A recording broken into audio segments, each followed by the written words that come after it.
recuerden que el cerebro produce, o sea, almacena glucógeno y lo utiliza, ¿no es cierto? Porque esta idea, no sé, ¿ustedes ya la sabían?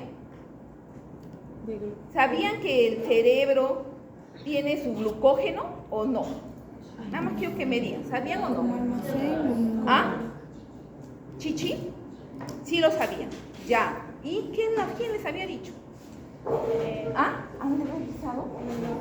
Ya, traten por favor de utilizar PubMed para poder estar bien atentos a las nuevas que existen. Ya lo ponen en, por ejemplo, glucógeno, brain, como les he puesto por allí, que ya lo trabajen de esa manera. Entonces, para que salga en inglés, y PubMed nos da bastante información, ya, para que ustedes estén actualizados. Y también la insulina, que también está produciéndose en el cerebro.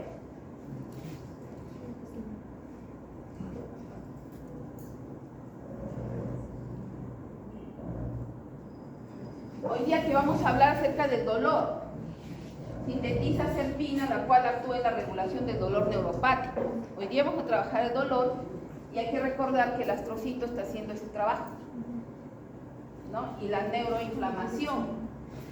Se incrementa la síntesis en respuesta a una interleuquina y factor de necrosis tumoral alfa. Este último factor también puede activar mastocitos y la microglia como un afán de defendernos, para incrementar la respuesta proinflamatoria y un dolor crónico que se va a mantener, ¿no? Porque este punto de proinflamatorio tiene que tener un fin, o sea, tiene que terminar, pero a veces no termina. Y ahí es donde cabe el sistema límbico. El sistema límbico hace que las cosas no terminen. O sea, si usted le golpearon en ese momento de ese dolor que está percibiendo y le golpearon, esa memoria de ese dolor, del golpe que le propinaron atrás y todavía no vio quién fue, pero alguien le golpeó y se sintió tan mal, ya que se queda en la memoria y se convierte en un dolor neuropático que por definición es un dolor crónico, ¿cierto? ¿De qué? Del sistema nervioso central. ¿Debido a qué? A lesiones o a una enfermedad neurológica. Por ejemplo, un ataque cerebrovascular, ¿no? Donde va a haber, ahí va a haber una lesión ¿de qué? Del tálamo, ¿ya? El tálamo es la estructura que se encarga de procesar la información del dolor, porque llegan allí todas las conexiones somatosensoriales, llegan ahí al tálamo y entonces nosotros, y ahí de ahí va a ir a la corteza y nosotros vamos a decir que nos ha dolido algo, ¿no? Y lo mantenemos en la memoria porque también actúa el hipocampo para procesar esa información, ¿ya? Entonces, el tálamo tiene que estar indemne. Y ya vamos, dos pacientes, el grupo anterior, a ver, doctora, quiero que se acuerde, por favor, del señor Roosevelt. ¿Ya? El señor Roosevelt, que ustedes lo conocen bien, el señor Roosevelt, que ya también nosotros compañeros lo siguen conociendo porque el pobre señor se mantiene allí en el hospital, son 15 días. Tiene una lesión extensa que nosotros le tenemos que catalogar como ha atacado los ganglios basales también, porque es a la altura de la arteria cerebral media, pero M1, o sea, donde inicia la arteria cerebral media, ha cogido todo lo que es ganglios basales y entre ellos ha cogido al tálamo. Y como ha cogido al tálamo, entonces en él sucede, no ha sucedido el problema de dolor. Podría haber sucedido, ya sería la desgracia, porque no le estamos dando nada para el dolor, pero no le duele. Pero ¿qué ha ocurrido? Que en el tálamo también tenemos el sistema, o sea, continúa el SAR, sistema reticular activador ascendente. Tiene que pasar por ahí, por unas vías intralaminares se llaman, ¿no? O sea, hay unos núcleos intralaminares en el tálamo que forman la Y del tálamo. Entonces, ahí en esos núcleos está pasando también el sistema reticular activador ascendente. Entonces, por eso el señor no llega a despertar.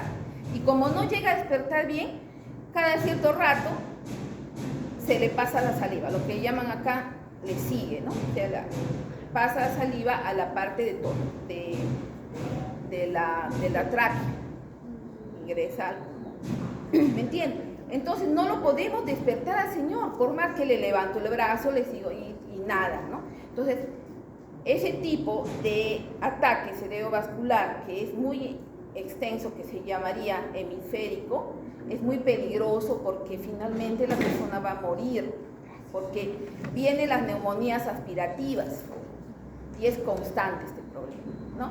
¿A partir de qué? De una fibrilación auricular.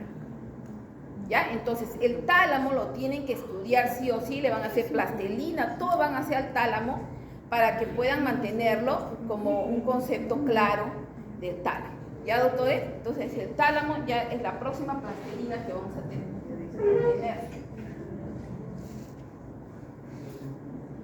Ya. He traído un video de los endocannabinoides. Porque ¿para qué nos servirían los endocannabinoides? En vez de estar utilizando, a ver, un tramadol, tonterías esas, ¿ya? Entonces ustedes se lo van a aprender solamente lo del tramadol porque tienen que conocer para poder decir esto no voy a usar.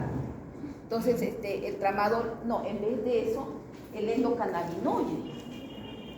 O sea, el cannabis, dirían ustedes, pero ya hemos dicho que como es un vegetal, no es tan perfecto. Entonces mejor sería el endocannabinoide.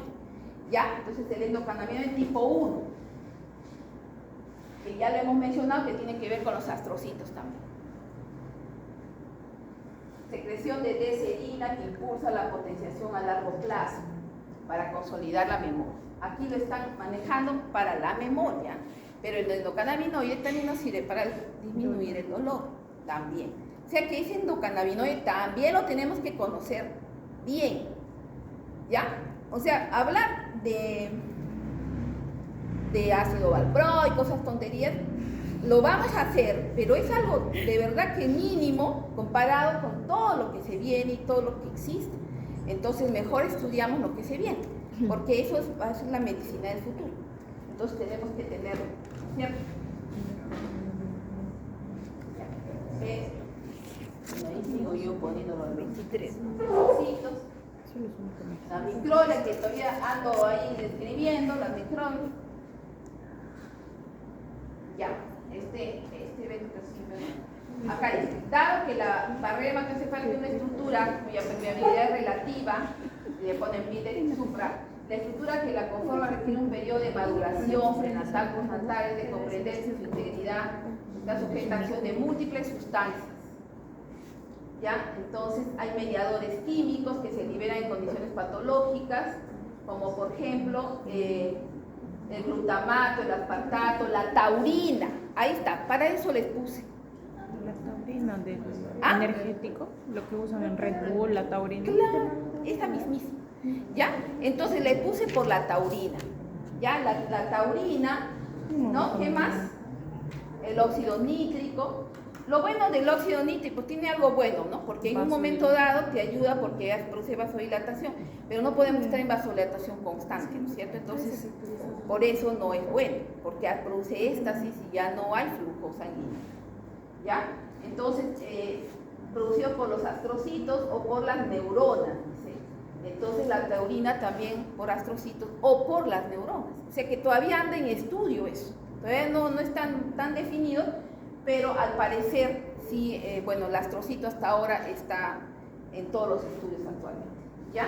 Entonces, otros agentes humorales liberados por el mismo endotelio y que también aumentan la permeabilidad de la barrera, histamina, trombina, bradiquinina, el UTP, el UMP, la sustancia P, el ácido quinolínico, el factor activador de plaquetas y los radicales libres, etc. Entonces, está muy expuesta la barrera hematoencefálica y hay que tratar de cuidarla, la barrera hematoencefálica.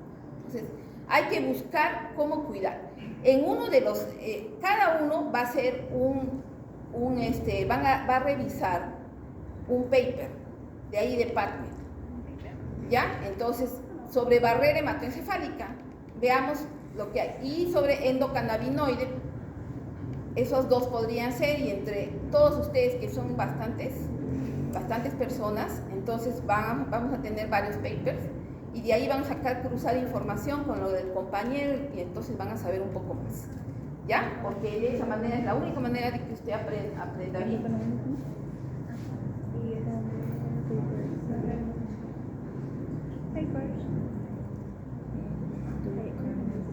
Hay lugares, según los estudios, pero no tanto los últimos, porque esto es creo que la primera parte de lo que se sabía de la barrera hematoencefálica, y se dijo que hay zonas en el cerebro donde no hay barrera hematoencefálica. Diosito lindo, entonces hay zonas que están más proclives a tener problemas, por donde puede ingresar, por ejemplo, el bacilo de Koch, ¿no? Dijimos que esas eran las zonas que podría ingresar, porque eso es lo que nos preocupa, que puede ingresar por las zonas donde no hay barrera. Entonces dice, encerrados en círculos rojos, eminencia media en el piso del tercer ventrículo. Entonces, el tercer ventrículo nosotros acordamos de qué? Del tálamo, porque está relacionado. Y también del hipotálamo, porque si nosotros vemos los dibujos, vemos que ahí están los núcleos también, del tálamo y del hipotálamo. O sea, tálamo más arriba y un poco más abajo el hipotálamo. ¿Ya? Entonces, allí tenemos una zona que se llama eminencia media, que no tiene, dice, barrera encefálica. Ya en la pared anterior también del tercer ventrículo tampoco tenemos. O sea, todo lo que es alrededor del tercer ventrículo está un poco desprotegido. O de repente no. O de repente no es verdad que sea así. Porque no creo que el cerebro tenga esos problemas, un cerebro sano. Entonces, para algo debe servir que se han dado cuenta que ahí no hay la estructura que conocemos como barrera, ¿no? Entonces, por eso también les quiero decir, o sea, todo está un poco en estudio, ¿ya? Eso es lo que se sabía desde hace bastante tiempo y que entonces nosotros imaginábamos que por ahí pueden entrar las cosas, ¿no?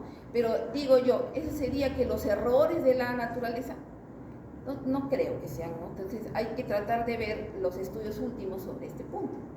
Ya, los estudios últimos, si los hubiera, porque insisto que más he estado viendo que hay sobre endocannabinoides, sobre astrocitos, microglia, ¿no? Y los pericitos, ¿no? Y son los que más y también la glándula pineal, el área postrema de la glándula pineal, dicen. Entonces eso todavía me preocupa más, porque esa glándula pineal, yo siempre la veo bien calcificada, y yo digo, entonces, quiere decir que esa área, y que es la que forma la melatonina, que es esta hormona cerebral tan importante, ¿cómo va a estar exenta de la barrera? Entonces, ahí me pongo a pensar que no es tanto así, ¿no? Pero la literatura dice eso, ¿ya? También dice en el piso del cuarto ventrículo, ¿no? También tenemos, o sea, en las áreas de los ventrículos, tercer y cuarto, tienen esa dificultad, al parecer, entre comillas, dificultad, pero quizás no lo sea así.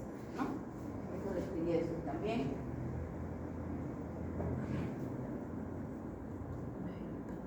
Y acá vemos en una infección recurrente, en virus, por ejemplo. A ver, entra un virus, la barrera hematoencefálica.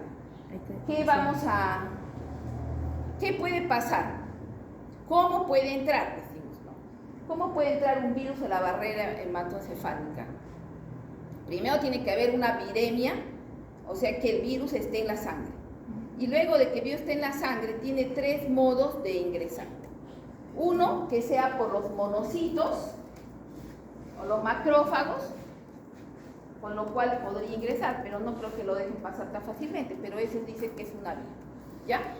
Después, la otra forma es que por los nervios, normalmente nosotros tenemos el soma, va el neurotransmisor y se va por el axón, ¿no es cierto? Y se junta con otro y hace una sinapsis, con otro dendrita, que viene del soma, ¿no? Como los pelitos ya que viene del soma, conecta allí a través de neurotransmisores, ¿no es cierto? Pero en este caso sería al revés, retrógrado, o sea que el circuito sería al revés, entraría el virus por el lado axonal, hacia el soma. ¿Ya? Entonces esa sería la otra manera como se puede tener que ingrese un virus al cerebro. Y la otra manera, ¿cuál sería? ¿Cuál sería otra manera? ¿Has revisado alguna vez?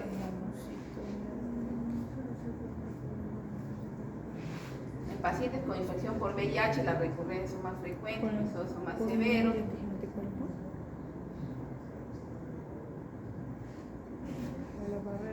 Entonces la viremia y entra el sistema nervioso, el sistema reticular, o sea, de los ganglios, los linfáticos mesentéricos, ganglios cervicales. Ahí están las tres maneras, ¿no? Directo por la barrera, los retrógrados y los monocitos o macrófagos. ¿Ya? Entonces, directo por la barrera, dice lo que estábamos viendo que sería una barrera que está alterada. Entonces, nuevamente, la barrera tenemos que cuidarla. ¿Y con qué se cuida la barrera? Comiendo bien. Pues siempre se digo que es comiendo bien, porque las proteínas son las que hacen todos los días ese trabajo. ¿Ya? Entonces, esos son los tres modos como ingresa un virus.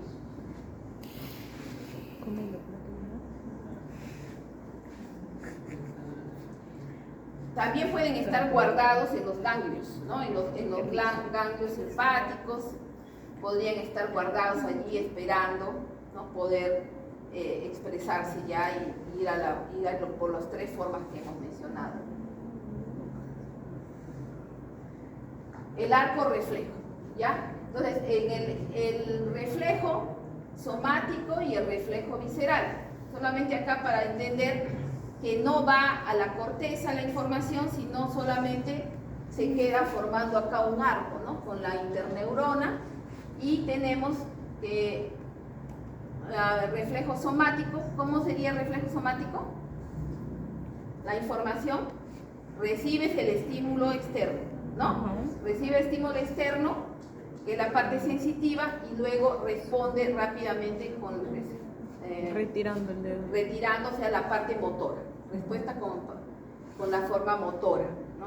Entonces, la fibra aferente, ¿cuál sería? La que lleva. La que recibe, ¿no? La parte sensitiva, y la eferente que responde. Y en el reflejo visceral la única diferencia es que es a nivel de un tejido de músculo liso, como por ejemplo el intestino, ¿no? Donde también hay otro reflejo, otro arco reflejo, de la misma manera, la misma idea. A ver, las fibras viscerales aferentes. A ver, ¿cómo sería? Nos imaginamos ahorita el intestino. Para que duela, por ejemplo, el intestino me está doliendo. ¿Qué hago? ¿Cómo es que se está produciendo? Comparten una misma fibra nerviosa con la piel. Por eso no se puede localizar bien el dolor. Ambas. Es un dolor difuso, decimos, ¿no? Ya, ¿por qué, doctor? A ver, explíquenos. Por ejemplo, cuando hay un dolor en alguna parte de las vísceras internas, el estímulo se va por las astas anteriores, que son las posteriores, que son las sensitivas. Muy bien. Llega hacia el ganglio y se envía una respuesta automática. Y esa respuesta automática se da en alguna parte de nuestra piel. Y por eso nosotros referimos pues, que el dolor es por acá, ¿no? No es localizado, porque yo no digo, me duele mi apéndice directamente, me duele la pared. O sea, para la pared, ¿no? La pared. Correcto. Entonces, eso es lo que vamos a tener. ¿Y quién está haciendo estos dos? O sea, ¿qué neurotransmisor está participando? La acetilcolina. Pero también puede participar la bradicinina, ¿no? También la sustancia P. Entonces, son varios elementos que pueden estar participando. Pero la parte motora la hace la acetilcolina, ¿no? Entre los dos, o sea, en el movimiento que estamos mencionando. Y aquí en este caso, por ejemplo, va a ser el nervio vago el que va a estar allí. ¿Ya? El nervio vago va a estar presente. ¿Ya? Pero o sea, el nervio vago va a estar presente, pero el nervio vago no es esto. O sea, el arco reflejo no está a cargo del nervio vago, ¿no? Está a cargo de esta asta que hemos dicho medular, ¿no? De esta parte medular está acá. Pero el nervio vago está a todo ese nivel, ¿no? Entonces el nervio vago ya va a dirigir la información hacia el cerebro y en la corteza. Para nosotros recordar el dolor que hemos tenido, ¿no? Abdominal, por ejemplo, en este caso. El nervio vago tiene que participar. ¿Y qué neurotransmisor estaría allí? Nervio vago. Ya, ajá. Esos son los receptores, ¿no? Los receptores muscarínicos. Y el receptor, ¿qué otro receptor más? Nicotínico también, ¿no? Pero el muscarínico más está para la parte abdominal. Ya receptores es eso. Pero ¿cuál es el neurotransmisor? La acetilcolina. ¿Ya? Entonces la acetilcolina sirve para el sistema nervioso central y para el sistema nervioso periférico. La acetilcolina siempre es para la función motora, pero también es para la memoria. ¿Ya? Entonces la memoria en el sistema nervioso central, la memoria que es tan importante, la acetilcolina. Ya, entonces acá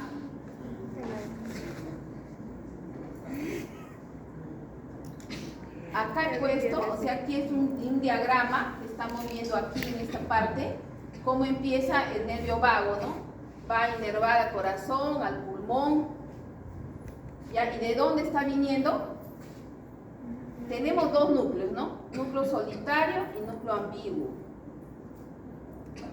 ¿Ya? El nervio vago está en el núcleo ambiguo. ¿Ya? Y el núcleo solitario es ese de sensitivo, de sensibilidad. ¿Ya? Acá está, ¿qué nervio? Glosofaringio. Está acá. ¿Ya? Glosofaringio. Entonces, el núcleo solitario y el núcleo ambiguo, pero el núcleo ambiguo es el del nervio vago, ya muy importante. Entonces, aquí ya vemos también el intestino, también vemos al riñón, a la vejiga, al útero, ¿no? Y aquí, ¿qué más? Y o sea, los dos sistemas reproductores que tenemos. Ya, entonces, todo hasta abajo es el nervio vago, ¿ya? Va a participar.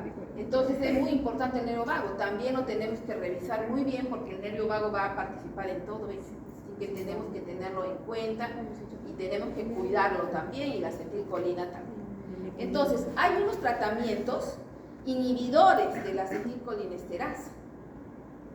¿Ya? Inhibidores de acetilcolinesterasa. Entonces, yo no los utilizo nunca, porque me van a alterar todo lo que es acetilcolina.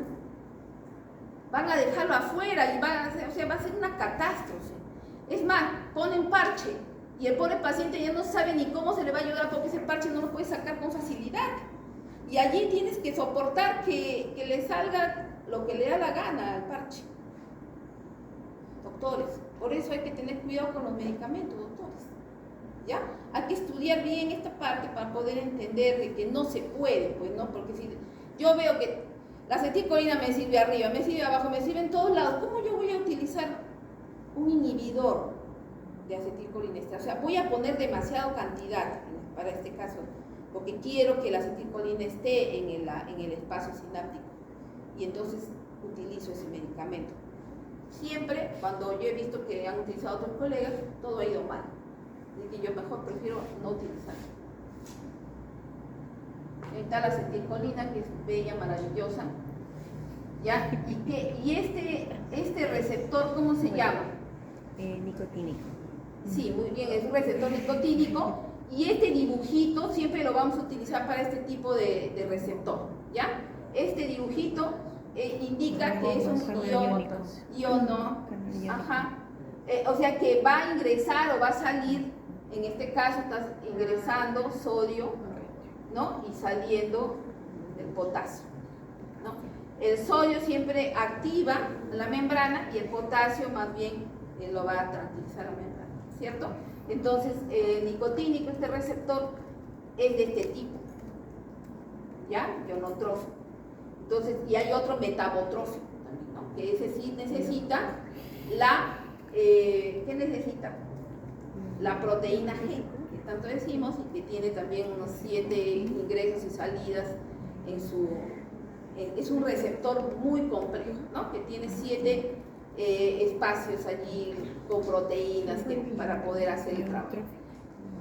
Entonces, esos dos tipos de receptor también los tenemos que manejar porque con eso vamos a entender un poco mejor de cómo funciona NMDA, ¿no? AMPA, todos esos receptores especiales, y también los anticonvulsivantes, que también los tenemos que conocer. Entonces, esto, por favor, este tipo de dibujo también lo vamos a tener en cuenta, ¿ya? Receptor nicotínico, ¿sí? Cuando fumamos, ¿qué está ingresando? Nicotina. Ya, entonces, ¿qué, a ver, qué pasa? A ver, con lo que hemos dicho, ¿qué cosa pasa? Acetilcolina, ¿qué va a pasar? Si está ingresando sodio, receptor nicotínico, ¿qué va a ocurrir? ¿Qué pasa cuando uno Mucha fuma? estimulación. Dice, tengo que fumar porque con fumando me sale mejor el poema, decía un escritor. Activa demasiado la memoria, al parecer, o sea, vamos a estar demasiado activadas, pero también vamos a estar, ¿no? O sea, porque vamos a estar pues como si estuviéramos con una epilepsia, porque está alterando toda la parte motora, ¿no? Así vamos a estar. Entonces no se puede estar utilizando, no se puede, receptor nicotínico. Acá está el receptor muscarino que decía la doctora, ¿no? Y acá está la proteína G. Y aquí miren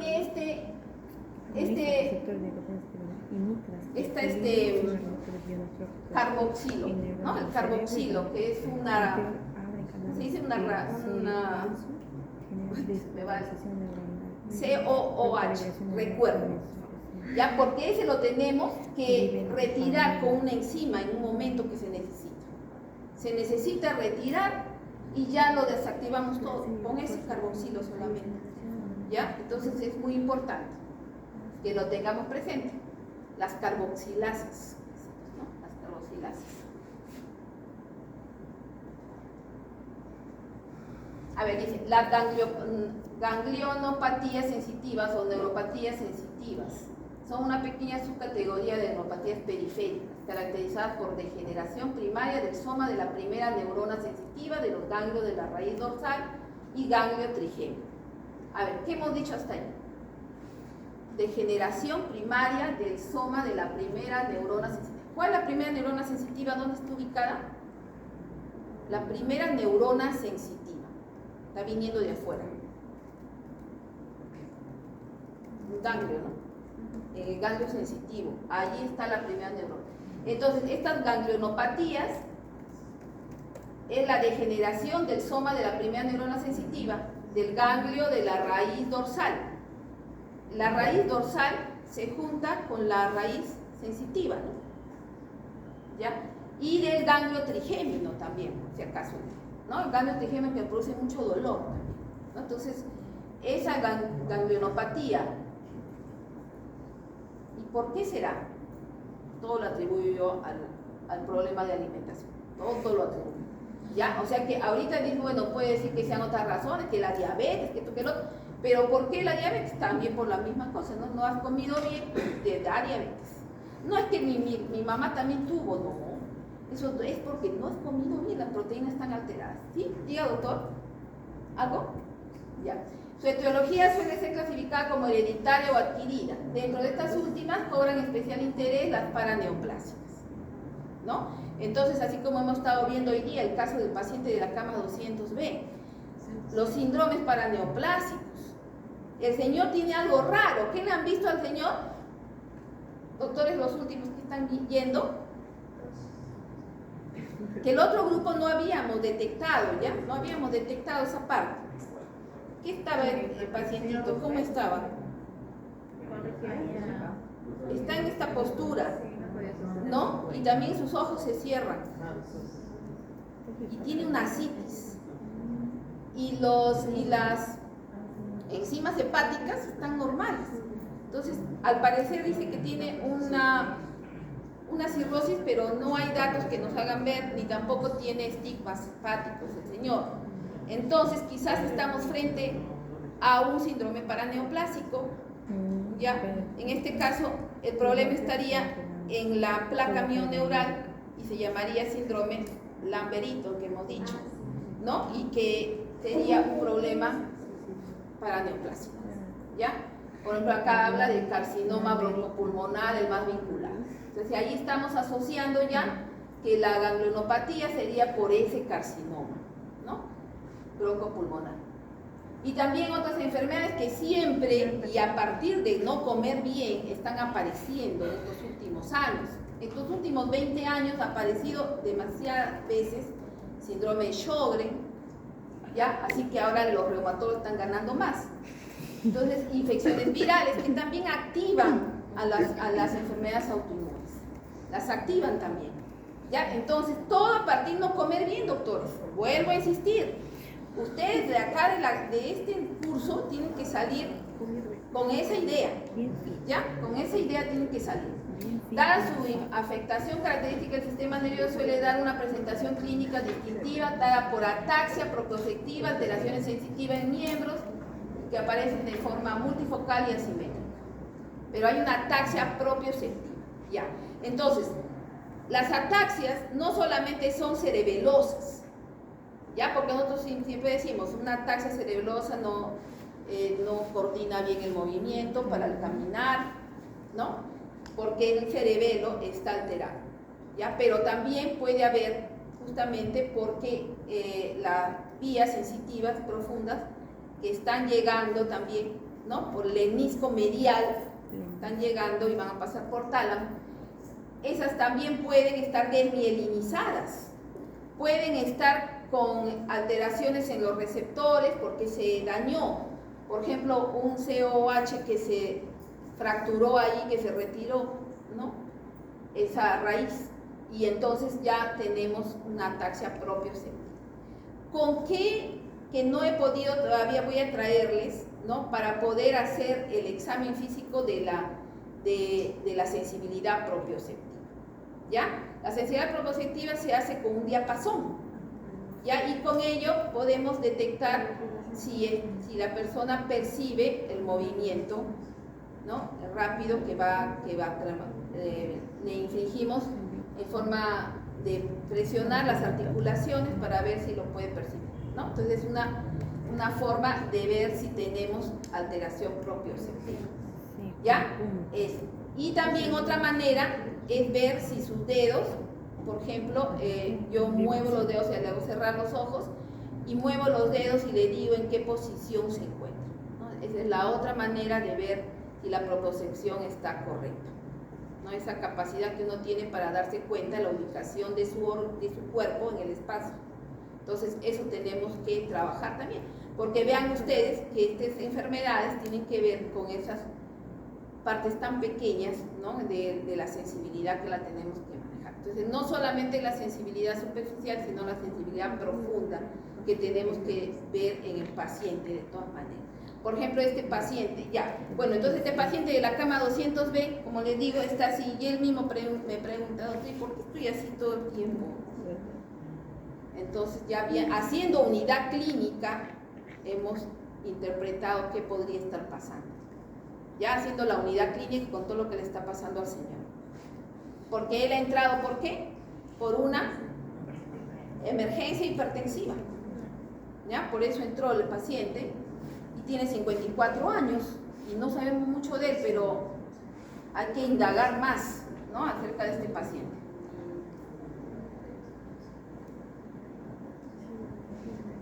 Entonces acá el glucógeno dice, se almacena en los astrocitos, ¿ya? Se encuentra repartido entre los distintos campos cerebrales. Es importante fuente de ATP para formar la glucosa, ¿no? Para poder romperse el glucógeno, la glucosa. Glucogenólisis dependiente de noradrenalina y serotonina, o sea, dos neurotransmisores importantes que tienen que estar presentes. De hecho, no comí bien la proteína, ¿va a haber noradrenalina, va a haber serotonina? No, entonces, ¿qué diablos voy a ¿no? El metabolismo. O sea, estoy con asteria. Ya, producto final, lactato. Entonces ahí decimos, pucha, lactato, se muere el paciente. El lactato, menciona en la literatura nueva que no es un problema. El lactato más bien es que está habiendo glucógeno. Lógicamente que está formándose porque no le viene de afuera, entonces tiene que haber lactato. ¿Ya? Pero para el cerebro es bueno el lactato. No es un problema el lactato. O sea, si lo vemos, yo no me voy a asustar. No, los médicos internistas sí se asustan, ¿no? Porque dicen, el lactato está viendo, entonces ya muerte celular, están pensando así. Pero el cerebro no es tanto así, ya no es tanto así, claro. Medio interno, a partir de la sangre sí podríamos pensar eso, ¿no? Pero el lactato es muy importante, ¿ya? Entonces funciona, mantenimiento de la supervivencia de las neuronas, mantenimiento del ATP, ¿ya, doctores? O sea que el glucógeno es fundamental. También hay un déficit de transportador de glucosa, el GLUT1, también existe. Ya existe y bueno, le hablaban de defecto genético, ya la persona empieza a tener una falta de energía y es un déficit de GLUT1. Entonces, eran antes estudios que se hacían y se detectaba ello y era como algo muy, cosa que era raro, porque decían, bueno, es algo genético, que la persona tiene predisposición.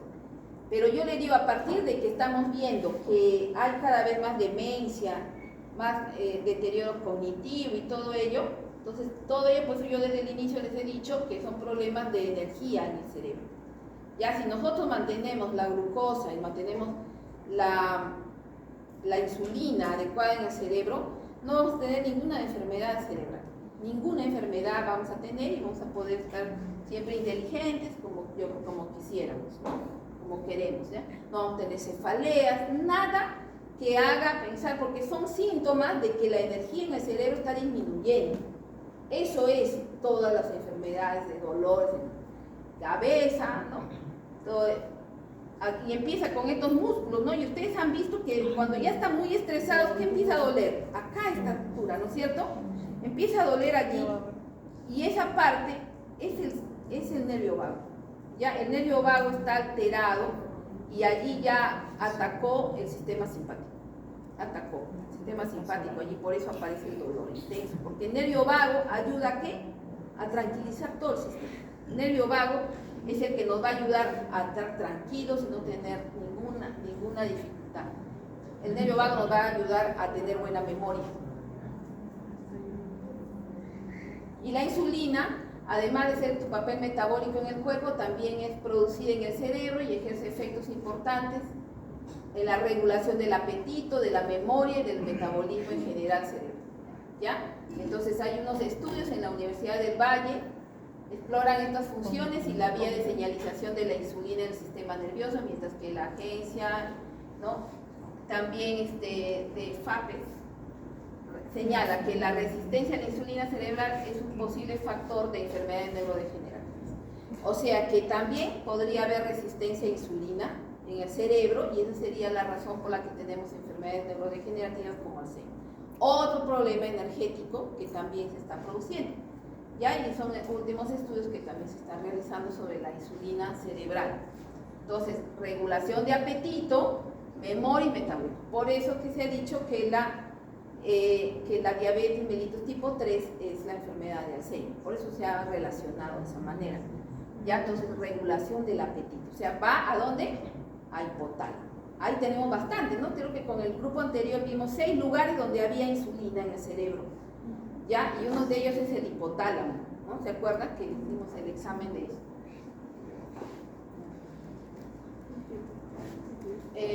El premio Nobel de 1923 se ha descubierto cada vez más acciones metabólicas. O sea, primero, en 1923 se descubrió la insulina, ¿no? Y cada vez hay más estudios sobre ella. En la actualidad, el estudio de esta hormona se nutre con más evidencia científica de su utilidad para blanco terapéutico no metabólico. Diversos estudios en modelos animales han demostrado su participación en el desarrollo del sistema nervioso, claro, junto con la hormona tiroidea, la insulina, que siempre ha sido catalogada como una hormona de crecimiento, ¿no? De crecimiento de órganos, o sea, sirve para el crecimiento de órganos, ¿ya? Entonces, o sea, dentro del desarrollo, ¿no? Del desarrollo de la persona cuando está en el útero. Dice así: la regeneración, la apoptosis neuronal y la transmisión sináptica para todo eso. O sea, está participando en todo ello. Apoptosis neuronal, o sea, una limpieza que estará haciendo y vuelta a utilizar lo que podemos utilizar de lo que ha muerto en ese momento. O sea, no es una necrosis, sino una apoptosis. Puedo volver a utilizar, ¿no? Y la transmisión sináptica. Y así como los efectos de disregulación en la fisiopatología de enfermedades como demencia. Nuevamente la ponen a la demencia, que es lo último ya que puede ocurrir, ¿no? En la actualidad, diferentes investigadores han demostrado síntesis de insulina en el cerebro y los mecanismos por los cuales atraviesa la barrera y cómo regula sistemas no metabólicos ligados con la neuromodulación, ¿ya? O sea, no como el metabólico que conocemos a nivel de la somático, no a nivel metabólico, sino también, como hemos mencionado, a nivel de la regulación de la sinapsis, que hemos dicho, ¿no? Y de la apoptosis neuronal, ¿ya? Y la regeneración, como hemos mencionado, ¿no? Que está dentro del concepto de apoptosis también. Entonces hay un receptor de insulina que también lo han estudiado. Ese receptor de insulina no está relacionado directamente con la densidad celular ni con la mayor cantidad de flujo sanguíneo, pero es abundante en algunas regiones. O sea, no sé por qué lo han relacionado de ese modo la idea, pero no tiene que ver con el flujo. Efectivamente, ¿por qué va a tener que ver con el flujo? Pero lo ponen, ¿no? Hay cosas que a veces en la lectura no están bien ubicadas, ¿no? No tiene que ver con el flujo sanguíneo, solamente que tiene alta densidad de dendritas y sinapsis. Ahí vamos a encontrar eso. Ahí en esos lugares vamos a encontrar mayor cantidad de receptores de insulina. Ya, por lo que es posible que esta relación tenga un importante papel en la actividad neuronal. Ya hay unas fracciones que se han dado cuenta que existen del receptor de insulina, así como otros sustratos similares a efectores tipo fosfatidilinositol 3 quinasa, en la sinapsis del cerebelo, por ejemplo, y en la corteza cerebral y en las neuronas de hipocampo. Entonces, meten aquí el fosfatidilinositol 3 quinasa. ¿Ya? Entonces están ubicando ya ¿qué llamamos? ¿Cómo le llamamos a esto? AMP, ¿no? De AMP cíclico, mensajero, ¿no? ¿Te acuerdan los mensajeros? Ya, entonces allí para que lo tengan en cuenta que estamos incluyéndolo ya con el receptor de insulina, ¿no? En la corteza, en el hipocampo y en el cerebelo. ¿Ya? Y acá también el glucago, que no lo podíamos dejar de lado, porque el glucago, ¿para qué nos sirve? Ya juntando la idea con lo que ocurre ya en el organismo. ¿Para qué va a servir el glucago? Controla, ¿no? A la insulina, porque, por ejemplo, frente a una comida, nos va a ayudar a disminuir la ingesta del alimento, porque va a tener la interacción con el hipotálamo. Entonces acá el hipotálamo es el que hace la acción, pero apoyado con el glucago, que también está presente, ¿ya? ¿Y de dónde sale el glucago? Del hígado, y el hígado, ¿cómo es esa interacción del hígado con el cerebro? Nervio vago, ¿no? Nervio vago está, el núcleo del tracto solitario, todo lo que es sensibilidad, S de solitario. Ya en el área postrema, ahí está el hipotálamo. La barrera hematoencefálica, sí le gusta que entre el glucago y ingrese. Ya lo necesita, ingresa. Acá está otra vez esta forma de receptor, que es metabotrópico, como hemos dicho, ¿no? Este receptor, ¿ya? O sea que se necesita bastante proteína, ¿no es cierto?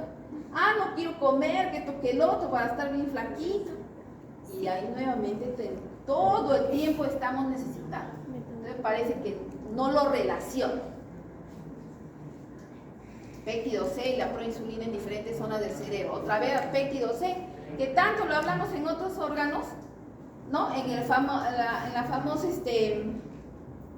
en la glándula páncreas, ¿no? La glándula pancreática, siempre decimos allí nomás está, pero no era así, pues también está en el cerebro, ¿ya? Nosotros siempre hemos hablado solamente de esta glándula, ¿no? Del páncreas, ¿ya? Entonces, en diferentes zonas del cerebro, concentrándose principalmente en el hipotálamo. Nuevamente van a asociar para el examen, ¿con qué? Con las funciones biológicas, ¿cierto? El apetito, solamente en el hipotálamo, y ahí está el glucago, y ahí está la insulina, ¿ya? Entonces, los estudios de Shao, marcando el RN mensajero de proinsulina, han mostrado que el predominio de la expresión se encuentra en hipocampo. El bulbo olfatorio, que también no es nada, que es muy importante el bulbo olfatorio, la corteza piriforme y la célula de Purkinje del córtex cerebral, ¿no? Otros estudios han demostrado que solo un subgrupo de neuronas son las encargadas de síntesis de insulina en el hipocampo. O sea, más que nada los estudios más es en hipocampo, pero no necesariamente siempre va a ser ahí nomás. Pero estamos viendo que también es en el hipotálamo y en el bulbo olfatorio. Y en la corteza piriforme, que tiene que ver con el bulbo olfatorio, ¿ya? Que porque es una parte muy importante, que también el bulbo olfatorio tiene que ver con el tálamo, doctor, también. Y antes decían que no tenía que ver, que solamente quedaba en el bulbo, solamente el bulbo olfatorio era como el tálamo para esa vía, pero no es así, también va al tálamo, también va al tálamo. Entonces, el tálamo integra respuestas autonómicas, endocrinas, comportamentales y 6 funciones vitales muy importantes, ¿no? Presión sanguínea, composición electrolítica, controla sed, ingestión de líquido, apetito, por lo salado. ¿Por qué por lo salado? Porque el sodio es importante, lo tenemos que sacar de la dieta. Importantísimo, necesitamos el sodio. ¿De dónde sacan que la persona cuando no consume sodio hasta se deprime? ¿Por qué? Porque lo están necesitando urgente. ¿De dónde sacan que no va a consumir? Lo que pasa es que acá ya se pasan, pues no, que muy salado, es muy salado. Que a mí, por ejemplo, se me cuartea ya la lengua, porque está demasiado ya, pero la necesidad sí, existe la necesidad de que tenemos que consumir. ¿Ya? Entonces, control del tono de vaso sanguíneo, liberación de vasopresina a través de la hormona antidiurética, que igual como el glucago se comunica con el hipotálamo. La misma idea con esto, ¿ya?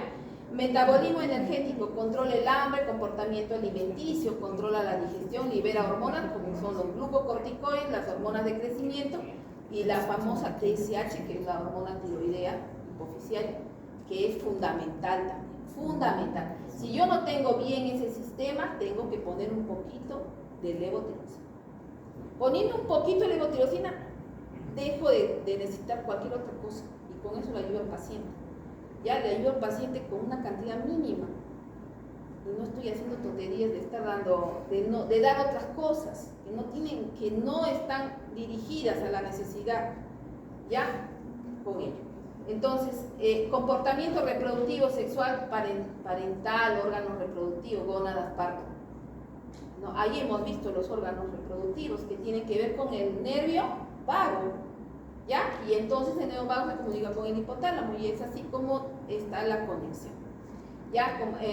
Temperatura corporal, comportamiento termorregulador, buscar entornos más cálidos o fríos de acuerdo a la necesidad, ¿no? Controlar mecanismos autonómicos de pérdida o conservación de calor corporal, liberar hormonas que regulan la tasa metabólica.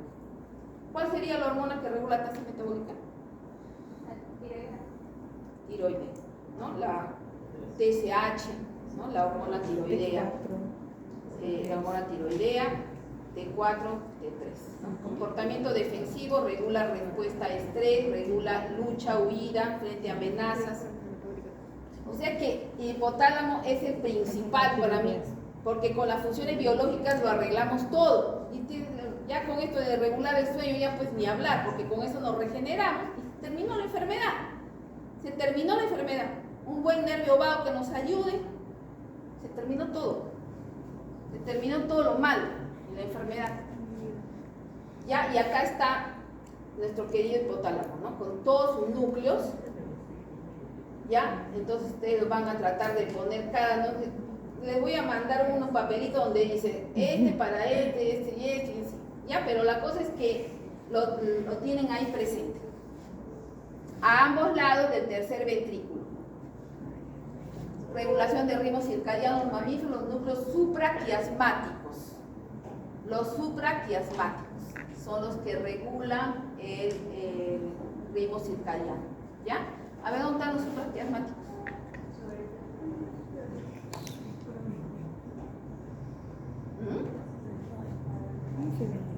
El SCN. No se ve, ¿no? ¿Dónde estarían? A ver, doctores, busquen ahí. ¿Dónde sería? A ver, busquen en sus papelitos, en sus computadoras. La porción anterior y posterior del hipotálamo regula el ciclo de sueño y vigilia. ¿Ya? O sea, dos centros para regular. Dos. Anterior y posterior. No es poca cosa. O sea, tiene dos núcleos importantes. ¿Ya? Porción anterior y porción posterior. ¿Ya he encontrado? Supraquiasmáticos. De quiasmao. Supraquiasmáticos. Anda por arriba, ¿no? No, más bien por abajito. ¿Más bien lo ves por abajo? Sí, más o menos. ¿Dónde está, doctores? Estaría en medio de los PBN, ¿no? Por ahí. ¿Lo tiene? Sí, pues, no sé también.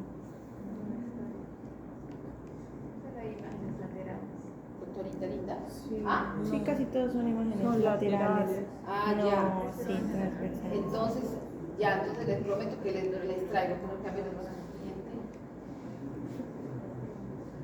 No, ya acá ya tenemos la liberación de la antidiurética. Ya, entonces no le he puesto. Entonces acá está el hipotálamo, la hormona antidiurética. Plexo capilar, bueno, esta parte podríamos verla pues con más detenimiento. A ver acá en esta parte les he destacado porque también el núcleo, el hipocampo tiene que ver con la amígdala, ¿no? El hipocampo tiene que ver con la amígdala, el famoso núcleo de Papez, que también tiene que ver con el tálamo, también tiene que ver con el tálamo, ¿ya? Entonces, acá dice pues justamente núcleo anterior del tálamo, ¿ya? ¿Y para qué sirve el núcleo de Papez? Hipocampo, que tiene que ver con la memoria, pues, porque tenemos que procesar la memoria, ¿no? Procesar la información. Y entonces tiene que ver por ello, el tálamo también va a ayudar a eso. ¿En qué área el tálamo lo hace? DM, dorso medial. Medial tiene que ver con memoria, para que se acuerden de eso. ¿Ya? Entonces, eso es lo que vamos a acordarnos del tálamo, y de ahí ya ustedes van leyendo y se van dando cuenta y va multiplicándose la información allí. Les traigo lo del hipotálamo, entonces en un corte mejor, ¿ya? Entonces, ¿saben que una evidencia del hipotálamo con el tronco, la región septal y zonas de la corteza prefrontal? Nuevamente la corteza prefrontal también tiene que ver, ¿no? Porque hemos dicho que la toma de decisiones, la decisión de tomar el agua, por ejemplo, quiero tomar agua pero no puedo tomar agua, pero quiero tomar pero no puedo. ¿No? Se dice la persona, ¿por qué? Porque hay algo que está pasando en la toma de decisiones en la corteza prefrontal, ¿no? Hemos visto que varios casos tenemos de personas con enfermedad cerebrovascular que tienen todas esas áreas atrofiadas, entonces la persona está allí todo el rato, aunque tenga sed, hambre, lo que sea, pero sigue allí, no toma la decisión de comer. Ya, se considera que en el hipotálamo intervienen emociones como rabia, tristeza, sensación amorosa, satisfacción sexual. Cosas también muy importantes. Las funciones biológicas, creo que no hemos puesto función reproductiva, sí hemos puesto, ¿no? Función reproductiva, no se olviden, porque es muy importante para multiplicar, ¿no? Pero también para relajar. Pero con el esposo, porque hay oye, ¿verdad? Que le digo que si no hacen eso, mueren. O sea, ya mueren, en vez de meter toda la energía en paz, mueren antes de tiempo. No, pues, VIH, acá no se entra VIH. Así que mis emociones ni estén tomando cerveza porque ahí ya pueden caer. Ya, por favor. Vinito. Sí, doctor, así es. Oye, Vivi. Yo por eso duermo temprano.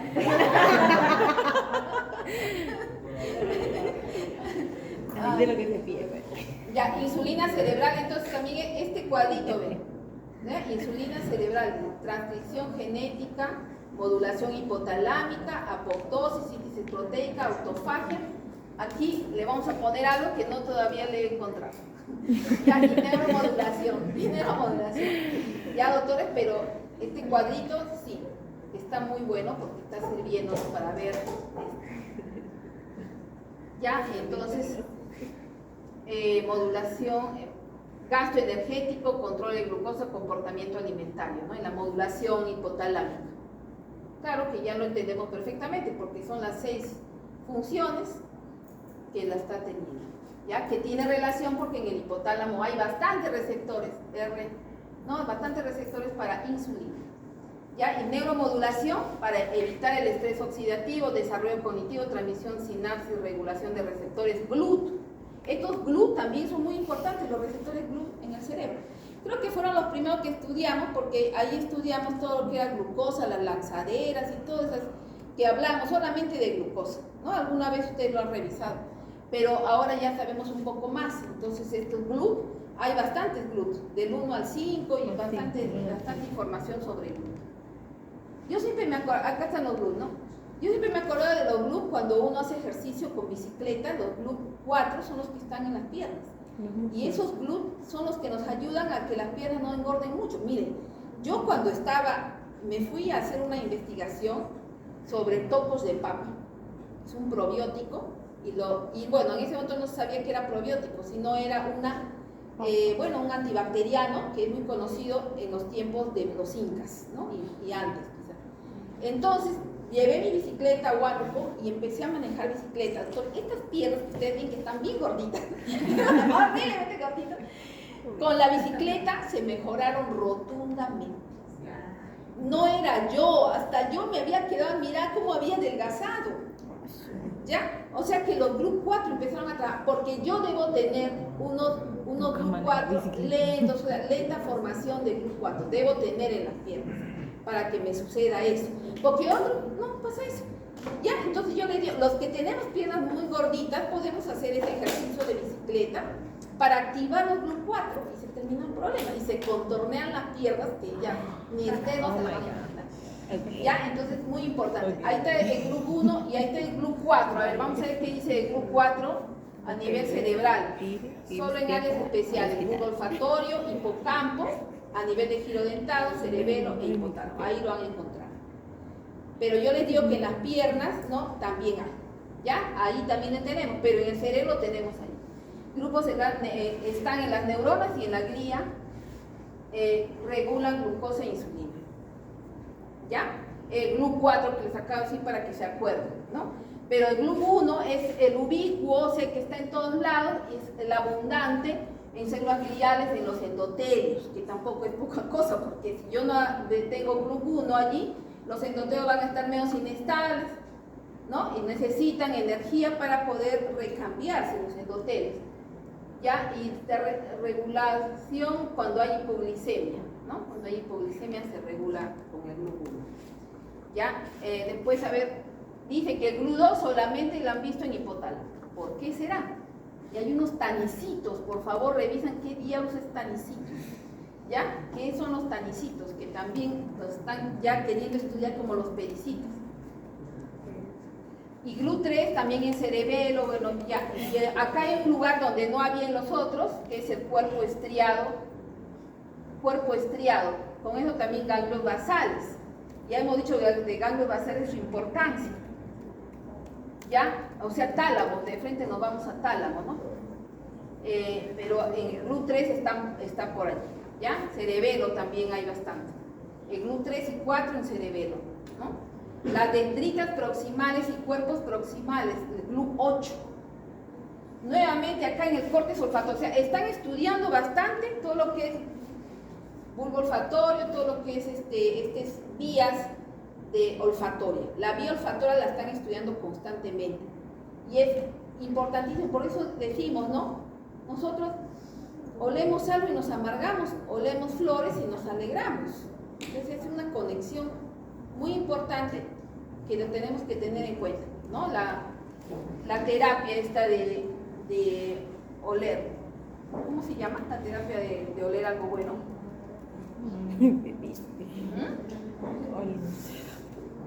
¿No sabe? Bueno, y aquí hay bastante también otras informaciones más, pero lo vamos a ir revisando después. Acá también tenemos neuronas predominantes oxidativas, mientras que los astrocitos son predominantemente glucolíticos. Dice, ¿no? Eso es pero algo del 2011, ya de 2011. A ver, dirán ahora lo mismo, los astrocitos son predominantemente glucolíticos. O sea, ahí lo que está queriendo decir que tienen glucógeno y que rompen el glucógeno para formar glucosa, ¿no? Eso es lo que está queriendo decir. Ya desde allí estaban mencionando. ¿Ya? A ver, fumadores, no fumadores, ¿cómo estamos acá? Adictos a cocaína, cerebros normales, fumador, alcohólico, obeso y adicto a cocaína. Ya, entonces, bueno, acá lo que están queriendo mostrarnos es cómo está el flujo sanguíneo cerebral en estos tipos de pacientes, ¿no?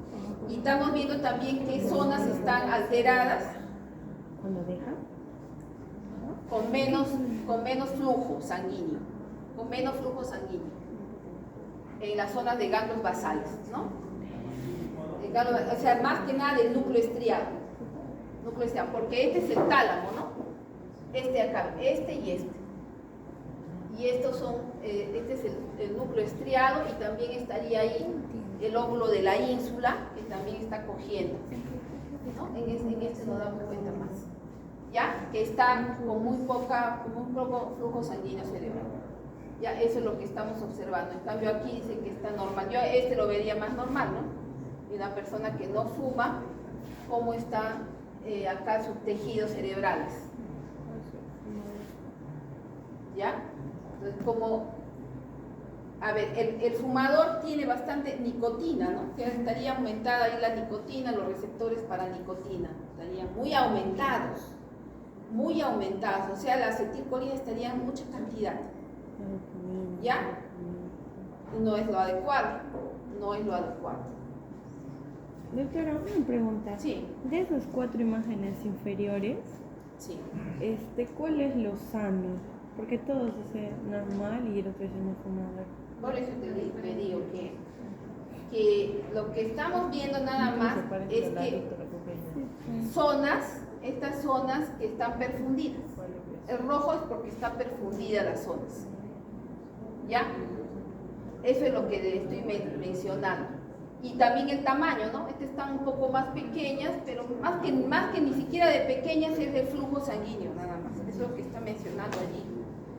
Lo he sacado porque vi que estaba menos perfundido. Que arriba está menos perfundido y abajo está más perfundido. O que tiene más receptores de algo que es importante, ¿no? Pero en este tipo de examen de resonancia, lo que más necesitamos, lo que se puede observar es el flujo sanguíneo cerebral. Ese es lo que vemos aquí. ¿Ya? Flujo sanguíneo cerebral. Por eso es que estamos. A ver, pongan una imagen como esta y vean qué cosa es. Eso hagan ahorita, por favor.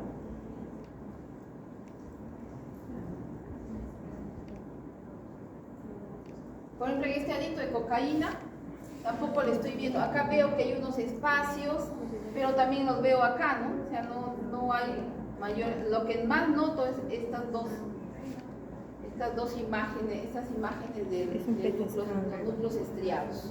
PET scan. PET, ¿no? PET scan. PET scan. Ajá. Ya. ¿Y qué significa el PET scan? Mucho el PET. Mira la actividad de la glucosa. PET scan está midiendo la actividad de la glucosa.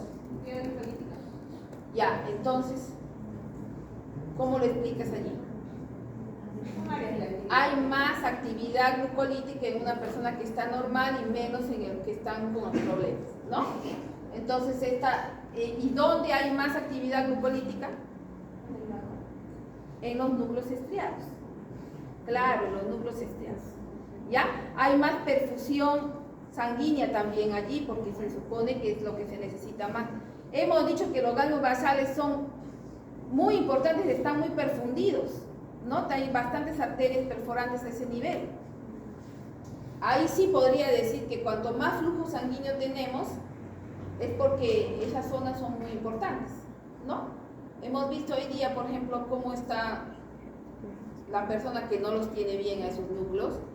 Hemos visto que no puede ni despertar, y en el otro paciente está con un FOR, no contamos el FOR, ¿no? Que les faltó ver no terminamos de ver. Pero el paciente estaba con un nivel de conciencia bajo y estaba descerebrando ya. Y todo se debía, ¿no? La descerebración del paciente solamente se debía a los núcleos basales. Ni siquiera el tronco estaba mal, ¿no? Vimos que no era el tronco, eran los núcleos de la base, los que estaban alterados en este paciente. Tenía una hemorragia a ese nivel, pero esa hemorragia, por eso les mandé ese audio diciéndoles, aclarándoles que las hemorragias son un problema cuando están ubicadas en ganglios basales, porque en esas zonas ya no tenemos flujo periférico, como diríamos, colateral, ¿ya? No hay vasos sanguíneos colaterales que nos puedan ayudar a perfundir esa zona. Se termina ahí porque son vasos terminales, perforantes terminales.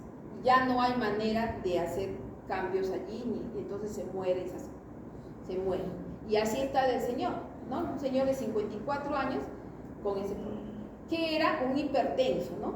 Un hipertenso que no está controlado. O sea que es grave, ¿no? Que tengamos la hipertensión arterial. Es grave. Y también vimos con los compañeros, a ver, doctores, ¿cuánto es la presión normal que debemos tener? Los que no están asistiendo conmigo, a ver, acuérdense. ¿Cuánto es la presión normal que debemos tener? Presión arterial. Ajá, presión arterial normal. 120, Menor a 80. 120, 80. ¿Ah? Menor a 120, 80. Ya, muy bien. Menor a 120, 80. Ajá. Y si tenemos una emergencia hipertensiva, ¿cuánto es? A partir de 100. Emergencia hipertensiva, o sea, ya con daño de órgano. 100. Pues les digo que con daño o sin daño no puede ser mayor de 180, o sea, 180 sobre 120, más de 180 sobre 120, ya es una crisis hipertensiva, ¿no? Con daño de órgano se llama emergencia y sin daño de órgano se llama urgencia, ¿no? Pero ahora han bajado esas cantidades, que antes era 220, 120, ¿se acordarán algo así? Que las anteriores guías decía eso. Pero ahora ya felizmente que ya lo arreglaron. Y yo decía antes, Diosito lindo, ¿hasta dónde va a subir? Me iba a emergencia y seguía subiendo la presión. Y decían, no, es que hasta ahí se puede. Y es más, ponían ahí más de 220. Y yo me asustaba porque decía, Dios mío, pero ahí te va a reventar los ganglios basales. Ahí te se revienta. ¿Ya? Entonces hay que cuidar de ello. Felizmente que ya a través de las guías europeas es que ya ha mejorado esa situación. ¿Ya, doctores? Por favor, entonces, recordar, más de 180 sobre 120, estamos graves. Y entonces, la hipertensión arterial grado 1 va de 130 a 80, ¿no? O sea, más de 130, más de 80. Esa es la hipertensión arterial de grado 1, ¿ya? 130, 80, recordar ese punto clave, 130, 80. Lo que antes decían que en diabetes nomás tenemos que tener eso. Antes decíamos, en diabetes 130, 80, pero ahora ya no. Felizmente que es diabetes o no diabetes. Diabetes ya es la consecuencia de la desgracia más grande del mundo. No tenemos que atacar a partir de prediabetes. Lo que ahora se llama prediabetes, que ya mejor lo van a llamar prediabetes a lo que antes llamaban diabetes. Eso sería lo mejor ya, ¿no? Siquiera para decir que estamos actuando en forma de prevención. Y acá están otros. Ya, bueno, ya quisiera pedirles, por favor, ahí está los ganglios basales, destrucción de los ganglios. Se llama estatus distónico, ¿no? Ya estos términos que se ponen. Estatus distónico es de pésimo pronóstico, ya que todos los estudios de imagen demuestran un catastrófico daño estructural con desaparición casi completa de los ganglios de la base. Pero hay unos electroestimuladores, la bomba de morfina, las infiltraciones periódicas de toxina botulínica, la rehabilitación, el baclofeno, son ceras. Me da risa porque no funciona, no funciona para nada, ¿ya? Entonces, ¿qué es lo que mejor yo tengo que evitar que ocurra?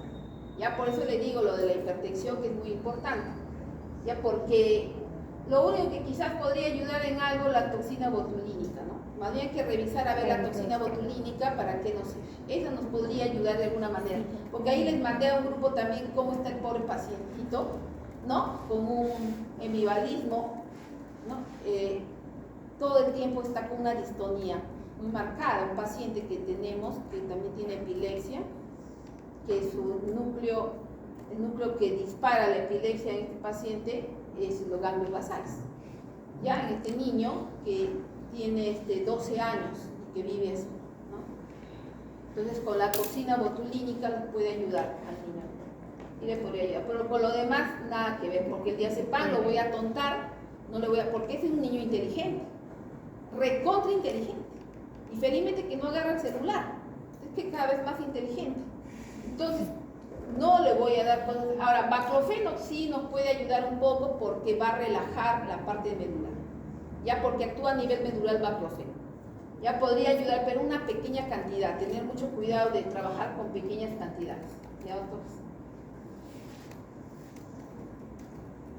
Ya, entonces las células perivasculares, que reciben el nombre de Röntgen, también se llaman los pericitos por el descubridor Charles Rocket, ¿no?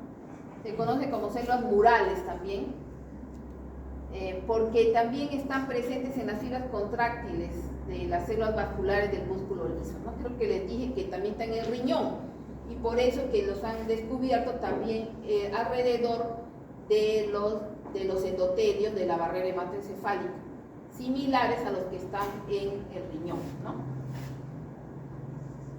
Entonces son células murales vasculares, embebidas dentro de la base de la membrana, porque la vimos que está en la membrana y ahí estaba el pericito, ¿no? En su dibujo de la plastelina.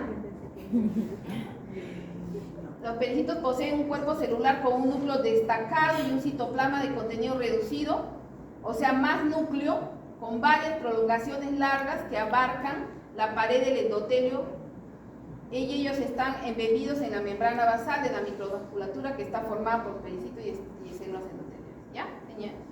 Los pericitos, además de servir de soporte, también se comunican con las células endoteliales por contacto físico directo y mediante vías de señalización. Esa palabrita vía de señalización también la vamos a estar utilizando, porque ojalá que ya estuviera por acá hay un video que... ¿Podría ayudarme a poner el video, doctora, por favor? Un video que quiero que se...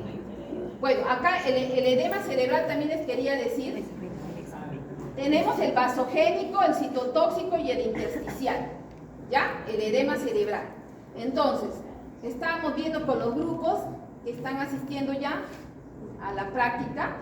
El vasogénico, ¿qué caracteriza?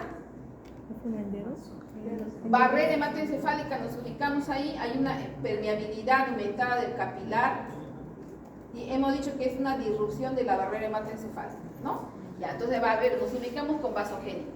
Más está localizado en la sustancia blanca, son debidos a tumor, abscesos, infartos, hemorragias. Ya, cuadro clínico se ve como un déficit focal, alteración de la conciencia, hipertensión endocraniana, ¿no? Más que nada hipertensión endocraniana y alteración de la conciencia. Y a imágenes, captación de contraste, lógicamente porque se rompió la barrera, entonces capta el contraste, entra tranquilamente por la barrera el contraste. El líquido cefalorraquídeo está con hiperproteinorraquia, o sea, más proteínas a ese nivel que están allí tratando de arreglar el problema, las proteínas están en grandes cantidades, o sea, hay una inflamación. Cuando hay inflamación, el líquido cefalorraquídeo siempre va a tener proteínas elevadas. Ya, si es una enfermedad, por ejemplo, una miastenia gravis, también podríamos tener ¿qué otra cosa más hay? esclerosis múltiple, o sea, todos los procesos inflamatorios van a producir las proteínas elevadas, ¿ya? Pero una tuberculosis va a producir más elevación de proteínas, más de 100, ¿ya? Y 50 en un líquido de una esclerosis múltiple. En el electro se ve un enlentecimiento de la zona principal, de la zona en donde está produciéndose el edema vasogénico, ¿ya? Y por eso acá decía déficit focal, ¿no? O sea, en la zona donde está produciéndose el edema, ahí vamos a tener un enlentecimiento. O sea, ¿qué tipo de onda? Una onda teta, ¿no? Ese es el enlentecimiento. O una onda delta, más larga todavía, ¿ya? Y el tratamiento, esteroides. Sí, más se utiliza en el vasogénico esteroides. Ya, el manitol no se utiliza mucho, pero hay que ayudar también ya si es que es necesario, de 3 a 5 días, ¿no? Pero principalmente en lo que es tumores, siempre el corticoide, pero no más de 16 miligramos al día y de un tiempo no más de 2 semanas como máximo, para no alterarle los ejes, ¿no? Ahora, el citotóxico, también hay un edema, pero ya no en los capilares, que ya lo conocemos, ya, sino en donde dentro de la célula. Dentro de la célula es el citotóxico, porque hay que acordarse nada más del nombre cito, ¿no? O sea, dentro de la célula, la toxicidad que está produciendo. O sea, ¿qué se está produciendo? Radicales libres, ROS, todo ello que está dentro de la célula. El citotóxico es sustancia gris, la corteza cerebral y la subcorteza. Las causas, por hipopsia, encefalopatía hepática, va a producir edema citotóxico, ¿ya? La persona va a presentar las convulsiones, el estupor, coma y mioclonías también va a presentar, mioclonías, que no es lo mismo que la convulsión, ¿no es cierto? Mioclonías también va a presentar, ¿ya? Lo que llamamos el asterixis, ¿no? O sea, esto va a presentar. Las imágenes se pueden ver normal, pero no tan normales, ¿ya? Porque nosotros ya hemos estado viendo en la práctica que se ve como un halo hipodenso alrededor, pero así redondito, no con digitaciones como vemos en el vasogénico. Microcefalorraquídeo puede estar normal, pero también se ve un poco más de proteínas, pero es mínimo en respecto a lo que puede verse en vasogénico, ¿ya? Aquí sí hay ruptura, como hay ruptura de la barrera, hay bastantes proteínas ahí, o sea, hay una situación de mucha inflamación, y acá también tendría que haberlo, ¿no? Pero acá la literatura parece como que más han visto que no, ¿ya? El enlentecimiento generalizado, no tanto focal como en el vasogénico, sino acá más generalizado, o sea, difuso, ¿no? El enlentecimiento a todo nivel del electroencefalograma. O sea, un edema difuso cerebral, ¿ya? Y tratamiento con manitol, ¿no? Lo he mencionado con manitol acá. Pero les digo que manitol más lo utilizamos en vasogénico. Acá quizás yo utilizaría la citicolina. Acá nos ayudaría bastante la citicolina, ya que en un momento se necesita, sí, y se pone una dosis adecuada pues, de citicolina. Revisen que la citicolina y para qué nos va a servir, ¿ya? Y el edema intersticial, por ejemplo, lo vemos cuando los pacientes tienen hipertensión intracraneal, ¿no? Es un aumento del flujo cerebral del intersticio. O sea, ¿a qué nivel estaríamos? A nivel perivascular, de esos vasos sanguíneos que ustedes lo han puesto en la barrera, ya a ese nivel hay edema, a ese nivel. Esa es de la forma intersticial. La imagen vamos a ver con crecimiento de los ventrículos, borramiento de los surcos, se ve todo un edema difuso, ¿no? Difuso. Acá es más difuso que aquí. Aquí ya les he dicho, es una hipodensidad alrededor de la lesión. Ya, hipodensidad alrededor de la lesión, así, sin entrar ni salir. Y acá hay que evitar la punción lumbar, ¿por qué? Porque puede haber una herniación, O sea, hay tanto edema que pueden haber desviación de la línea media y entonces la persona puede morir, pues, ¿no? Porque se enclava, como decimos, ¿no? El término enclavarse es lo mismo que lo que acabo de decir, ¿no? Esta herniación que puede producirse. Doctora, Caída de la... Acá es el edema intersticial, ¿ven? Miren cómo se ve. doctora, ¿puede repetir la parte Astrocitos. en la que dice en cuál de esos edemas muestra hay hipodensidad hipodensidad alrededor de la lesión? ¿Cuál de esos? Citotóxico. ¿Ya? O sea, en el otro también hay hipodensidad, pero la forma es diferente. En el vasogénico es digitiforme. Y el citotóxico es así, ¿no? Circular nada más, sin entradas ni salidas.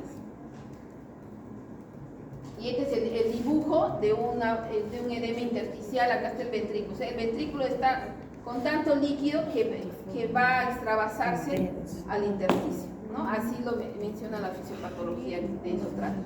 Pero acá están los astrocitos, que ya seguramente tienen mucho que ver acá. Hay algo, o sea, una astrocitopatía debe haber acá para que esté ocurriendo lo del edema. Porque desde que los veo ya los astrocitos, ellos son los que no están haciendo las cosas, no están apoyando en este sentido, porque tienen que ayudarnos a arreglar. O ya pues, ya fue la catástrofe y ya no pueden hacer nada, ¿no? Porque acá estoy viendo que aquí está rompiéndose. ¿Qué serían estos? Los vasos, ¿no? Los vasos que están ahí rompiéndose, los vasos, ¿cierto? Entonces, y acá ya está el trocito que siempre está pegadito allí con sus podocitos, ¿no? Los podocitos. Aquí está el edema vasogénico, a ver cómo lo ven. Bien, dije. ¿No? Como dedos. Guantes, ¿no? En dedos de guante. Una imagen en dedos de guante. ¿Ya? No, todavía sé que hay. Así se ve en una tomografía sin contraste. Ya en una tomografía sin contraste se ve así. No sé qué hay allí, pero hay algo. Y ese algo está bien difícil que sea un ataque cerebrovascular. Está bien difícil.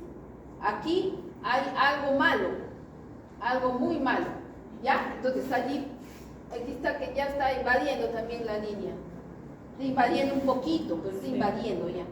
Entonces esto es muy posible que sea un tumor.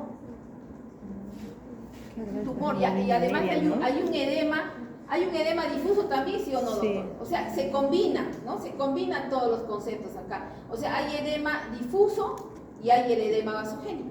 Y el edema difuso más que nada era en intersticial, dijimos. Ya cuando hay edema intersticial, entonces acá hay edema vasogénico y edema intersticial. Ya de los dos tenemos ahí. Este el manitol, la dosis inicial de 0,5 a 1 gramo por kilo por vía endovenosa en 2 a 6 horas. 0,25 a 2 gramos por kilo dosis, puede repetirse la dosis cada 4 a 6 horas. No repetir la dosis si la oliguria persiste. O sea que tenemos que hacer también, tenemos que incluir cloruro para ayudar y poder utilizarlo al manitol. Ya tenemos que incluir cloruro y los tiempos son así. Y se va de 3 a 5 días, no más tiempo, porque vamos a producir hipertensión arterial. Y hay que tener cuidado con ello. Por ejemplo, teníamos el paciente de hoy día, de la cama 200, de la cama del señor, de la cama 6, creo que no, estábamos allí, ¿se acuerdan? A ver, doctor, por favor, traten de acordarse, ustedes, por favor. Estaban dándole manitol, creo. ¿Se acuerdan? No, le estaban dando vino y ¿Qué más? Irbesartán, ¿no? Creo que estaba con ya. Pero le digo que también le han puesto manitol. No sé si, como lo han visto descerebrar, le han puesto manitol. Y el sangrado no es como para poner manitol. O sea, si no es, mira, manitol, doctores, más se pone en vasogénico. Vasogénico. Ya, en vasogénico se pone manitol. Pero no tiene ningún problema vasogénico. Toda la descerebración que tiene se debe al ganglio básico, o sea, en este caso al tálamo que está con la sangre, o sea, a la hemorragia. Ya a eso se debe, que está así el señor, descerebrando. No, perdón, decorticando, ¿no? Perdón, decorticando. ¿Y por qué está decorticando? Porque no ha llegado no ha llegado el SARA, el sistema reticular activador ascendente, no ha llegado a la corteza. Se ha querido llegar, pero el tálamo está con sangre. O sea, y es un tálamo porque dijimos, la sangre no hay problema, porque la sangre se va, se reabsorbe y ya, ¿no? Pero no es así. En el caso del ganglio no es así, hemos dicho. Sino, ¿por qué no es así? En el caso del ganglio, a ver, doctorita. ¿Por qué en el caso del ganglio no es así? Ganglio basal. Ya con eso vamos a terminar. ¿Por qué?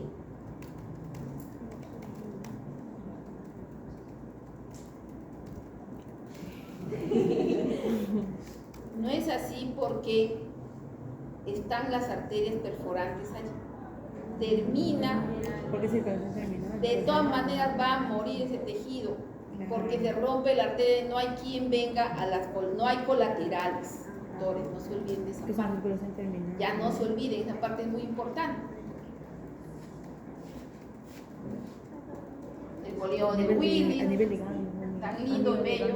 Sí. Acá está el polígono, ¿no? No es Se ubica en la fosa interpeducular en la base del encéfalo. Está formada por anastomosis entre dos arterias, carótida interna No se reabsorbe. y las arterias vertebrales. Anastomosis. Acá, pues sí, ya si no, acuérdate te digo que aquí no hay problema. Ya una parte hay penumbre en esa zona, hay isquemia, las otras partes de este polígono vienen y perfunden y listo, se terminó. Esa hemorragia va a quedar bien, en unos días se va a mejorar. ¿Ya? Por este polígono que tiene anastomosis. O sea, si no viene de adelante, viene de atrás, pero la cosa es que llega a la sangre. Las arterias comunicantes anterior, cerebral anterior, comunicantes posterior, contribuyen a formar el polígono. El polígono recoge su nombre del neurólogo inglés Thomas Willis, que es de 18, ¿no? Del siglo XVIII. La sangre que entra por las carótidas internas y al tronco basilar a través de las arterias vertebrales se distribuye en ambos hemisferios. ¿Ya? Entonces allí está, para recordarlo, el caso del paciente, tenemos a qué nivel, la arteria cerebral media, ¿no? La arteria cerebral media que está naciendo, es una arteria gruesa, como la ven. Acá está M1, M2, M3. ¿Ya? M1, M2, M3. Igual tiene la arteria cerebral anterior A1 y A2. ¿Correcto? Ya, entonces, esa arteria cerebral media es la que casi siempre tenemos el llamado signo de la cuerda, porque se pone muy hiperdensa cuando está inflamada esa arteria. ¿Ya? Y nos da la idea, porque es lo único que se ve que está mal en esa tomografía, en las horas siguientes. Pero a partir ya de 10 horas, de 6 horas, a veces ya se empieza a ver lo que está realmente ocurriendo. Pero el primer momento, ¿qué tipo de edema sería? Un edema difuso aparece. Ya, o sea, intersticial, es lo primero que estamos viendo en esas primeras horas que está ocurriendo el problema. Arteria cerebral media, que casi siempre es problemas que más tenemos de ataques cerebrovasculares. ¿Ya? Entonces, ¿y cuáles eran esas arterias que estábamos mencionando que en el polígono no se ven las perforantes? ¿Ya? Estas arterias anteromediales, arterias centrales posteromediales, ellas son las que van a irrigar estas zonas de acá, las zonas centrales. ¿Ya? La arteria basilar con sus arterias pontinas, la arteria laberíntica, las arterias vertebrales y la basilar. Y primero sale la cerebelosa superior y luego sale la cerebral posterior, ¿no? Y la cerebral posterior da una rama muy importante que dijimos ahora, que se deben acordar. ¿A quién da la cerebral posterior que hemos dicho? No me he ido al baño, creo. Al tálamo, ¿no? Que hemos dicho que da al tálamo. ¿Ya? Y que de verdad que en el Roosevelt lo único que está allí, que se ve que hay un poquito de tálamo, es por la arteria cerebral posterior. Después, todo lo demás no hay tálamo como para que despierte, ¿ya? Y por eso el señor sigue, duerme otra vez, se aspira de nuevo y la cosa es que no mejoramos. 15 días ya vamos en el hospital, ya no mejoramos. Entonces, eso es lo que está ocurriendo con ese paciente.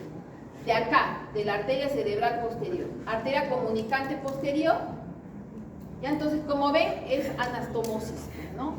Y es un polígono, un pentágono, ¿ya? Entonces, eso es lo que tenemos que tener en cuenta. Esta es la cerebral posterior con su P1 y P2, ahí están los dos lugares. Van a revisar la recurrente de Euner, ¿para qué sirve? ¿Ya? La recurrente de Euner, ¿para qué sirve? Aquí se ve el polígono de Wilks ubicado, ¿no? ¿En dónde? En la región interpeduncular, ha dicho, ¿no es cierto? Interpeduncular. ¿De qué pedúnculos?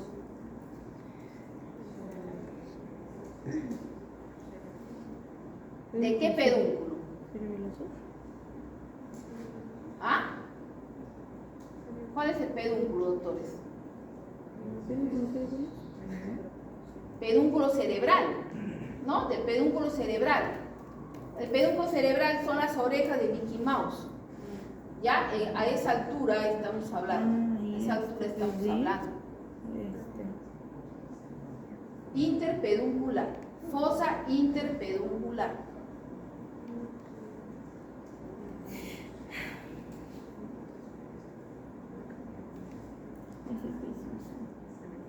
O sea, por encima, o sea, entre los dos pedúnculos.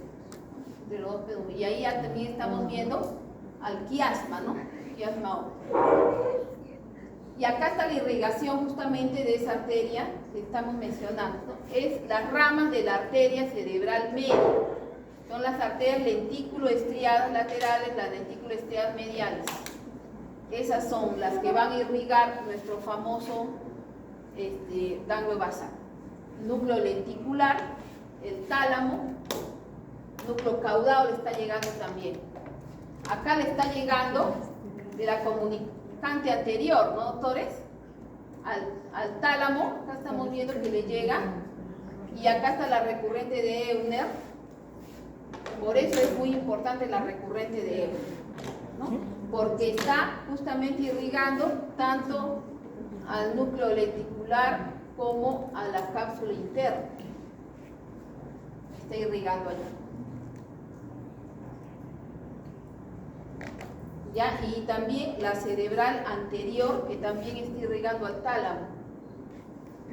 Entonces el tálamo está irrigado por la arteria cerebral media, por la arteria cerebral anterior, por la arteria cerebral posterior. Por todo esto irrigado el tálamo. ¿Ya? Entonces, esta es la cerebral anterior y estas son las arterias lenticulares estriadas laterales y mediales. ¿Ya, doctores? Cerebral anterior es esta. Acá he puesto cerebral media, ¿no? Ya, entonces está mal porque es cerebral anterior. ¿Ya? La A1, la cerebral anterior, estas son. ¿Correcto? Está la recurrente de Euner que se veía acá. Esto. La recurrente de Euner. ¿Ya? La recurrente de Euner, la cerebral anterior. Esto. Y acá están siendo irrigadas las lentículo-estriadas laterales y las lentículo-estriadas mediales.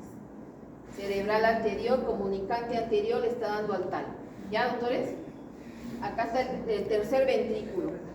Ventrículo lateral y núcleo caudado que también le llega un poco.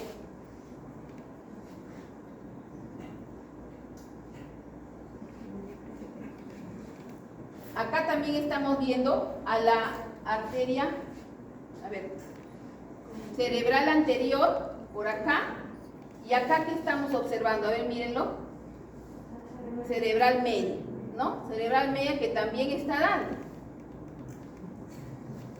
Lentículo estriadas, ¿ya? La cerebral anterior y la cerebral media. Entonces, la cerebral media, estamos viendo que es las lenticuloestriadas, ¿no es cierto? La cerebral media. Y aquí se ve que la cerebral anterior más bien se introduce y no participa. ¿Ya? No participa. Entonces, las lenticuloestriadas son las ramas de la arteria cerebral media. Arteria cerebral media. Doctora, el grupo. ¿Sí? El grupo va a exponer, ¿no? Ya, acá también nuevamente estamos viendo la arteria cerebral media dando las lenticuloestriadas. Entonces, las lenticuloestriadas son de la arteria cerebral media. Recurrente de Euler la tenemos acá. No olvidarse de la recurrente de Euler. Acá está la cerebral anterior. ¿Ya? Que también, si nosotros, o sea, no necesariamente no va a dar nada, pero más da las lenticuloestriadas. Que esas serían las perforantes. Estas son las perforantes. Estas de acá. ¿Ya? Las lenticuloestriadas. Lenticuloestriadas. Arteria cerebral anterior. ¿Dónde va a dar la arteria cerebral anterior? Cuerpo calloso, todo por ahí. Esta es la parte interna del cerebro, ¿no? Es la arteria pericallosa la principal que va a dar la arteria cerebral anterior. ¿Ya, doctores? La arteria cerebral anterior, la pericallosa. Y de ahí salen otras arterias más. Frontales internas, anterior, media y posterior. El síndrome de robo de la subclavia, por favor, lo vamos a trabajar también, es muy importante. El robo de la subclavia. ¿De qué se trataba eso? Una estenosis en la arteria subclavia que altera el flujo sanguíneo, forzando la sangre de ir de la arteria vertebral hacia el brazo. ¿Ya? En vez de ir hacia arriba, hacia el cerebro, va hacia el brazo. Entonces, ¿qué ocurre cuando pasa eso? Mareo o vértigo, que ya lo hemos visto en la clase. Cuando hay una isquemia cerebral, vamos a tener un mareo, ¿ya? Y vértigo es diferente. El vértigo es más un problema cerebeloso que hemos mencionado, ¿no? Entonces, eso también hay que acordarnos. El mareo es por isquemia y eso es lo que va a ocurrir en este tipo de pacientes, ¿ya? Pero en la literatura te ponen como vértigo. Bueno, lo entiendo desde el punto de vista que hubiera una isquemia, al subir el cerebelo, pues se va a alterar, ¿ya? Porque de la vertebral, ¿qué va a venir? La cerebelosa superior, ¿no? Y la arteria cerebral posterior que tiene que irrigar a quién, al occipital. Entonces, con todo ello podría haber vértigo por el cerebelo, ¿ya? Pero lo primero que va a haber es una isquemia cerebral cuando tenemos un síndrome de robo de la subclavia. ¿Ya? Y acá la explicación: pulso débil o ausente, tensión arterial sistólica disminuida, diferencia de 20 milímetros de mercurio entre ambos brazos. Cuando hacemos ese tipo de estudio es porque estamos queriendo ver si hay síndrome de robo de subclavia, ¿ya? Entonces, ¿qué es lo que vamos a ver? Mareo, el vértigo que hemos dicho porque ya está habiendo algún ataque isquémico transitorio, ¿no? El síncope, que es una pérdida de conciencia pero momentánea, la ataxia, alteraciones visuales, disartria. Eso podemos encontrar en este tipo de pacientes, ¿ya? Entonces, ¿de dónde nace la arteria subclavia? Del tronco brachiocefálico, ¿no? A la derecha y a la izquierda del callado de la aorta. Más es a la izquierda el problema que ocurre, ¿ya? Más a la izquierda. Y otros problemas también que pueden producir coágulos que van a embolizar, los aneurismas aórticos. No olvidarnos de los aneurismas aórticos, que también pueden producir coágulos que van al cerebro. No solamente son del corazón, ¿no? De la aurícula izquierda, no solamente son de ellos, también aneurismas aórticos, ¿ya? Y también aneurismas abdominales, ¿ya? Entonces también aquí va a haber dolor intenso, repentino, una cefalea, náusea, vómito y trastorno de conciencia puede haber cuando tenemos este problema, porque va a ir un coágulo al cerebro, ¿no? Pues esa es la razón, ¿ya? De que hay este problema. Bueno, entonces ahí lo dejamos y Y a ver, entre el grupo un ratito a exponer, por favor. Ahí está un aneurisma roto, que ya lo vamos a ver. 20.000. Adelante, a ver.